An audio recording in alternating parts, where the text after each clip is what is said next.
Hello guys, welcome back to my channel. आज की video में मैं आपको इस वाली कुर्ती की कटिंग करना बताने वाली हूँ। तो इसका सबसे पहले मैं आपको फरमे के ऊपर मार्किंग करके दिखाऊंगी, क्योंकि पहले इसका पैटर्न कट होगा और फिर ये मेन फैब्रिक पर कट होगी। तो सबसे पहले फरमे पर मैंने 4.5 इंच पर एक मार्किंग की है और एक स्ट्रेट लाइन ड्रॉ कर दी है। जो ओवरलैप में आएगा ना अंगरखा, ये उसमें जाएगा और इसमें राउंड में फ्लैट कॉलर है और ये जो है कुर्ती ये प्रिंसेस कट में भी है। तो आप प्लीज़ इसको ध्यान से देखिएगा ताकि आपको अच्छे से समझ में आ सके। तो मैं जो इस कुर्ती की लेंथ रख रही हूँ वो रख रही हूँ 30 इंचज़ और उसमें हाफ इंच ऊपर और नीचे सिलाई में भी जाएगा। तो यहाँ पर मैं 31 इंचज़ पर मार्किंग कर रही हूँ और यहाँ पर आपका जितना भी शोल्डर होगा उसमें आपने 1 इंच एक्स्ट्रा लेना है। यहाँ पर फिर हाफ इंच नीचे डाउन किया है और यहाँ पर आर्म होल की मार्किंग की है 8 इंच पर और यहाँ पर एक बॉक्स बनाकर तैयार कर लेना है आर्म होल को शेप देने के लिए इस तरह से। और अब आर्म होल की जो लाइन ड्रॉ की है ना सेंटर में, उसके हमने हाफ इंच अंदर की तरफ मार्किंग करनी है और इसको जितना भी ये तिरछा जाता है ना उतना उसको जाने देना है। और यहाँ पर अब जहाँ पर मेरी कमर की मार्किंग आएगी वो मैंने लिया है 7 इंचज़ और नीचे जहाँ पर हिप की आएगी वो आएगी 15 इंचज़ पर और जहाँ पर जो चेस्ट है यह 10.5 इंचज़ पर आएगी इसकी मार्किंग। यहाँ पर मैं अपनी मेजरमेंट रख रही हूँ जिसके अकॉर्डिंग मैंने इसको रेडी करना है, लेकिन आपने यहाँ पर अपनी मेजरमेंट रखनी है। और वेस्ट आएगी 9.5 इंच पर और जो हिप है वो आएगी 11.5 इंचज़ पर। और अब इन सभी निशानों को इस तरह से मिला देना है। गाइस, मेरी एक छोटी सी रिक्वेस्ट है कि आप इस वीडियो को पूरा अच्छे से कंप्लीट देखिएगा बिना स्किप किए हुए। और अगर आपको कुछ भी समझ में नहीं आता तो आप प्लीज़ मुझे बता दीजिएगा, ताकि जब मैं इसकी स्टिचिंग की वीडियो अपलोड करूँगी ना तो उसके जो भी आपके डाउट्स वगैरह होंगे ना वो मैं आपके क्लियर कर दूँगी। तो यहाँ पर मैंने 2 इंच जो है वो एक्स्ट्रा लिया है जो अंदर फोल्डिंग में जाएगा और जहाँ पर नीचे का घेर जो है वो मैंने 1 इंच एक्स्ट्रा लिया है हिप से। जितना भी हिप राउंड है वहाँ से 1 इंच एक्स्ट्रा लेना है। इसको मैंने हल्का सा प्रॉपर ए लाइन शेप में नहीं दिया, हल्का सा इसको बाहर निकाला है ए लाइन शेप की तरह। और अब मार्जिन वाली मार्किंग को भी मिला देना है। वैसे तो फरमे के ऊपर मार्जिन नहीं लेते, लेकिन यहाँ पर मैं ले रही हूँ ताकि अगर कोई बिगिनर है ना तो वो गलती से भी अपने फैब्रिक के ऊपर कोई मिस्टेक ना कर दे। अब इन सभी निशानों को मिला दिया है और अब यहाँ पर आर्म होल से शेप देनी है इस तरह से। यहाँ पर देखना है कि आपके यहाँ पर और नीचे वाला पॉइंट मिलना चाहिए आपस में, तो आपकी जो शेप है वो बिल्कुल क्लियरली निकल कर आएगी। और यहाँ पर बैक पार्ट की शेप दे दी है और अब यहाँ पर डॉट पॉइंट की मार्किंग करनी है। उसकी रेडी लेंथ है 11.5 इंचज़, तो हाफ इंच मैंने एक्स्ट्रा लिया है 12 इंचज़ पर मार्किंग की है क्योंकि हाफ इंच ऊपर सिलाई में जाएगा। और एपेक्स टू एपेक्स पॉइंट की जो विड्थ है वो है 8.5 इंचज़, तो इसमें मैंने लिया है 4.25 इंचज़। और 7 इंच नीचे मैंने एक और मार्किंग की है और यहाँ पर घेरे के ऊपर भी ऊपर जो लिया था 4.25 इंचज़, तो नीचे मैंने लिया 5.25 इंचज़। इसको हल्का सा इस तरह से बाहर की तरफ शेप देनी है और इन सभी निशानों को जैसे मैंने मिलाया आपने भी वैसे ही मिला देना है। और ऊपर से जो प्रिंसेस कट का शेप आएगा ना वो आपने इस तरह से देना है। इस तरह से अपने आर्म होल कर्व को रखना है, इससे आपका जो शेप है ना पहली बार में ही परफेक्ट आ जाएगा। तो यहाँ पर हमारी इतनी मार्किंग कंप्लीट हो चुकी है। तो फ्रेंड, ये मेरी ना नेक वाली जो वीडियो थी ना मार्किंग वाली, ये मेरी डिलीट हो गई, पता नहीं क्या हो गया, तो वो मुझे फ़ोन में मिली नहीं, तो मैंने ये फिर से रिकॉर्डिंग की है।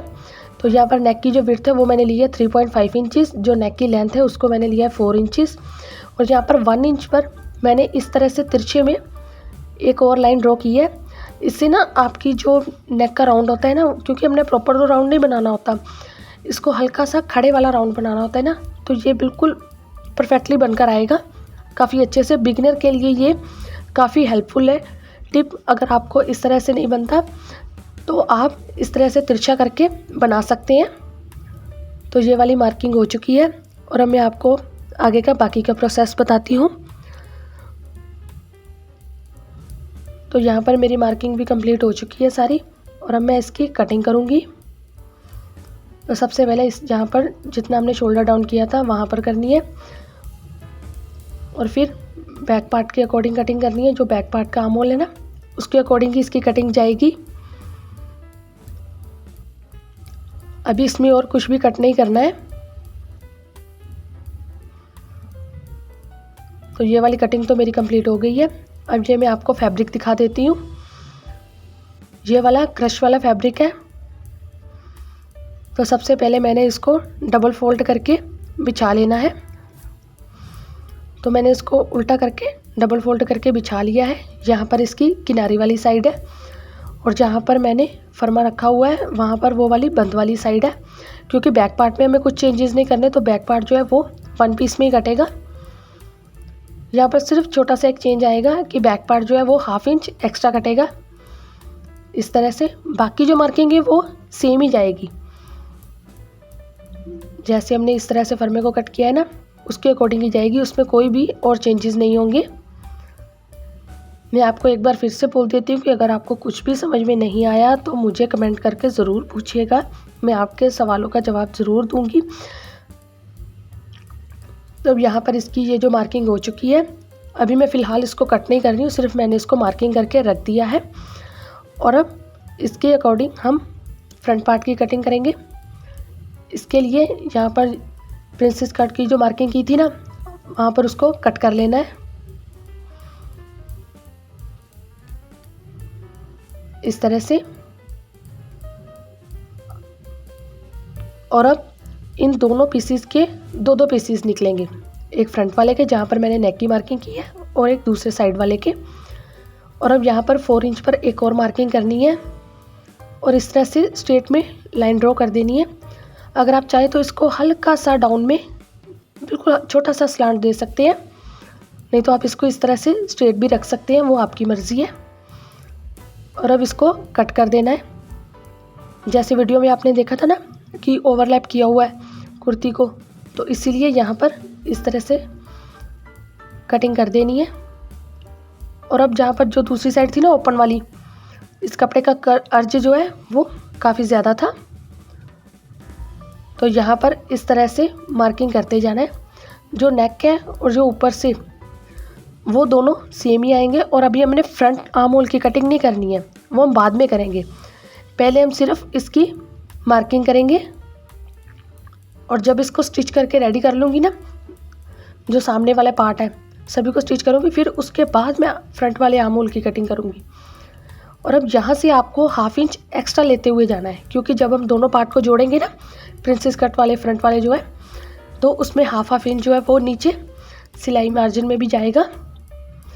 और अब यहाँ से उसके, अगर आपने देखा होगा तो वहाँ पर ना नीचे उनके कुर्ती के नीचे ना स्लिट है, तो वो मैं यहाँ पर रख रही हूँ 8 इंचज़ पर। तो 1/2 इंच नीचे सिलाई वाला भी है, तो 8.5 इंचज़ पर। और यहाँ से इसको लेना है 1.5 इंचज़। ऊपर से मैंने 1/2 इंचज़ लिया है, लेकिन जहाँ पर मेरी स्लिट जो है वो स्टार्ट होती है ना, वहाँ पर इसको लेना है 1.5 इंचज़ पर और इस तरह से निशानों को मिला देना है। तो अब यहाँ पर ये वाली मार्किंग मेरी कंप्लीट हो चुकी है। यहाँ से भी इसको कुछ भी एक्स्ट्रा नहीं लेना है, लेकिन वहाँ से इसको एक्स्ट्रा लेना है जहाँ पर मैंने आपको पहले बताया था। तो अब नीचे वाला जो साइड वाला दूसरा पार्ट है उसको भी मैंने इसी तरह से रख के मार्किंग कर ली है। इसमें भी यहाँ से मैंने 1/2 इंच ही रखा है इस तरह से, और फिर से नीचे से जहाँ से हमारा कट स्टार्ट होगा वहाँ से मैंने इसको 1.5 इंचज़ ही रखा है। और यहाँ पर मार्जिन वगैरह सब कुछ मैंने ले लिया है और ये मेरी मार्किंग जो है वो कंप्लीट हो चुकी है। और अब इस सभी पैटर्न की कटिंग भी कर ली है। तो इसकी स्टिचिंग की वीडियो जो है वो मैं आपको कल अपलोड करके दूंगी। अगर आपको कोई भी सवाल है तो प्लीज़ मुझे कमेंट करके ज़रूर पूछिएगा आपको मेरी आज की वीडियो कैसी लगी, ये भी मुझे प्लीज़ कमेंट में बताइएगा। और मेरी वीडियो को लाइक, शेयर और चैनल को सब्सक्राइब करना ना भूलिएगा। Thanks for watching.